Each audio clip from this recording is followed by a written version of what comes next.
আসসালামু আলাইকুম। বাংলাদেশ বেতার সিলেট সংবাদ পড়ছি ফারহিন জাহান নোবা।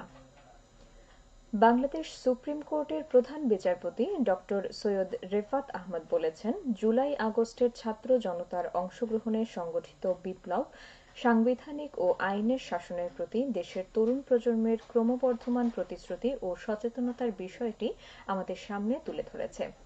একই সাথে নতুন একটি প্রজাতান্ত্রিক ব্যবস্থা গঠনের যে প্রচেষ্টা চলমান রয়েছে তা বাস্তবায়ন করা প্রয়োজন। তিনি আরো বলেন, বিশেষায়িত বাণিজ্যিক আদালত প্রতিষ্ঠার ব্যবস্থা নেওয়া হচ্ছে। এতে ব্যবসায়ী ও বিনিয়োগকারীগণ সম উপযোগী ও কার্যকর আইনগত সুবিধা ভোগ করতে পারবেন। তিনি গতকাল সকালে মৌলভীবাজার জেলার একটি রিসোর্টে বিচার বিভাগের স্বাধীনতা ও দক্ষতা শীর্ষক সেমিনারের প্রধান অতিথির বক্তব্যে এসব কথা বলেন। এতে সভাপতিত্ব করেন বাংলাদেশ সুপ্রিম কোর্টের জ্যেষ্ঠ বিচারপতি মোহাম্মদ আশফাকুল ইসলাম। সেমিনারে সিলেট বিভাগে কর্মরত বিভিন্ন পর্যায়ে বিচার বিভাগের কর্মকর্তাগণ উপস্থিত ছিলেন। বাংলাদেশ সুপ্রিম কোর্ট ও ইউএনডিপি যৌথভাবে এর আয়োজন করে। Customs delivering on its commitment to efficiency, security and prosperity এই প্রতিপাদ্যকে সামনে রেখে সারা দেশের মতো সিলেটেও আজ পালিত হচ্ছে আন্তর্জাতিক কাস্টমস দিবস। দিবসটি উপলক্ষে প্রধান উপদেষ্টা ডক্টর মোহাম্মদ ইউনূস বাণী দিয়েছেন। বিশ্ব কুষ্ঠ দিবস আজ। প্রতি বছর জানুয়ারি মাসের শেষ রোববার সারা বিশ্বের মতো বাংলাদেশেও দিবসটি পালিত হচ্ছে। এই দিবসটি পালনের মূল লক্ষ্য হচ্ছে কুষ্ঠ রোগ সম্পর্কে সচেতনতা তৈরি করা এবং আক্রান্তদের সাহায্য করতে দিবসটি পালন করা। কুষ্ঠ রোগ আক্রান্তদের মূলত স্নায়ুর ক্ষতি, বিকৃতি ও ত্বকে এক ধরনের ঘা দেখা দেয়। আক্রান্ত ব্যক্তি স্পর্শ, ব্যথা এবং তাপমাত্রার প্রতি অনুভূতি হারিয়ে ফেলে। ত্বকে ক্ষত, পেশি দুর্বল এবং হাত ও পায়ে অসাড় ভাব এই রোগের লক্ষণ। আমাদের সমাজে কুষ্ঠরোগীদের ভালো চোখে দেখা হয় না, তবে কুষ্ঠ রোগ এখন আর দুরারোগ্য নয়, এর নিরাময় ও চিকিৎসা সম্ভব। নারী বিষয়ক সংস্কার কমিশনের উদ্যোগে পরামর্শ সভা অনুষ্ঠিত হয়েছে গতকাল মৌলভীবাজারে। সার্কিট হাউসে অনুষ্ঠিত সভায় উপস্থিত ছিলেন মৌলভীবাজার জেলা প্রশাসক মোহাম্মদ ইসরাইল হোসেন, নারী বিষয়ক সংস্কার কমিশনের সদস্য ফেরদৌসী সুলতানা। সভায় নারীর প্রতি বৈষম্য দূরীকরণ, তাদের অধিকার প্রতিষ্ঠা, নারী উন্নয়ন সম্পর্কে আলোচনা করা হয়। এতে মহিলা বিষয়ক অধিদপ্তরের উপপরিচালক শাহেদা আক্তার সহ বিভিন্ন উপজেলার মহিলা বিষয়ক কর্মকর্তা, আইনজীবী, শিক্ষক, ডাক্তার, পুলিশ, চা শ্রমিক, এনজিও প্রতিনিধি, প্রিন্ট ও ইলেকট্রনিক্স মিডিয়ার সাংবাদিক সহ বিভিন্ন ব্যক্তিবর্গ উপস্থিত ছিলেন। মহিলা বিষয়ক অধিদপ্তরের সহযোগিতায় জেলা প্রশাসন এর আয়োজন করে। 2024-25 শিক্ষাবর্ষে বেসরকারি মেডিকেল কলেজের এমবিবিএস কোর্সে দেশি শিক্ষার্থীদের ভর্তির বিজ্ঞপ্তি প্রকাশ করা হয়েছে। বিজ্ঞপ্তি অনুসারে ভর্তির অনলাইন আবেদন শুরু হবে আগামী 3রা ফেব্রুয়ারি থেকে আর ভর্তি কার্যক্রম শুরু হবে আগামী 3রা এপ্রিল থেকে।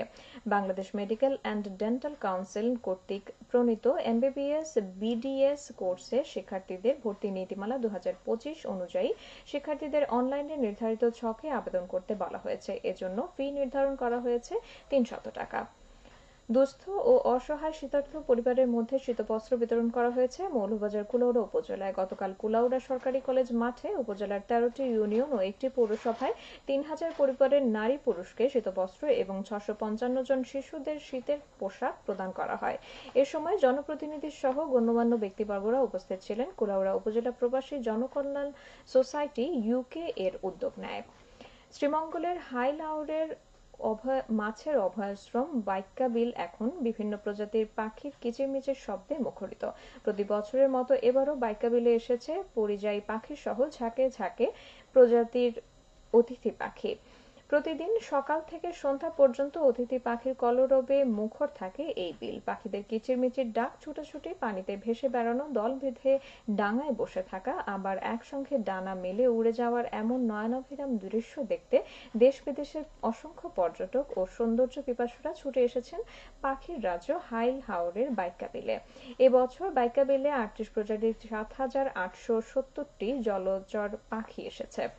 এর মধ্যে উল্লেখ্য 750টি মেটে মাথা টিটি, 639টি কাস্তেচড়া, 100টি রঙ্গিলা কাস্তেচড়া এবং কালা মাথা কাস্তেচড়া। এশিয়ান ওয়াটার বার্ড সেন্সাসের অধীনে বাংলাদেশ বার্ড ক্লাবের পরিচালনায় বাইক্কা বিলে টেলিস্কোপ দিয়ে পাখি গণনা করা হচ্ছে। সিলেট ও সুনামগঞ্জ জেলার বিভিন্ন সীমান্তবর্তী এলাকায় অভিযান চালিয়ে প্রায় ২ কোটি টাকার চোরাই পণ্য জব্দ করেছে বর্ডার গার্ড বাংলাদেশ। গতকাল ৪৮ ব্যাটালিয়নের অধীনে সিলেট এবং সুনামগঞ্জ জেলার সীমান্তবর্তী বাংলা বাজার, শ্রীপুর, সোনারহাট, সংগ্রাম, প্রতাপপুর, পান্থমাই, তামাবিল, নোয়াকোটা, কালাসাদেক, কারাইরাগ ও পাথরকুয়ারি এলাকায় অভিযান পরিচালনা করা হয়। এ সময় ভারত থেকে চোরাই পথে আসা বিভিন্ন প্রকার ফল, কসমেটিক্স, চকলেট, কম্বল ও অবৈধভাবে পাথর উত্তোলনকারী নৌকা জব্দ করা হয়। সবশেষে আবহাওয়া। সন্ধ্যা ৬টা পর্যন্ত পূর্বাভাসে বলা হয়েছে, সিলেট সহ পার্শ্ববর্তী এলাকার জন্য কোনো সতর্কবাণী নেই এবং কোনো সংকেতও দেখাতে হবে না। আজ সিলেটে সূর্যোদয় হয়েছে ৬টা ৩৭ মিনিটে এবং সূর্য অস্ত যাবে সন্ধ্যে ৫টা ৩৩ মিনিটে। সংবাদ শেষ হলো। আমাদের পরবর্তী স্থানীয় সংবাদ প্রচারিত হবে বিকেল ৪টা ৩০ মিনিটে।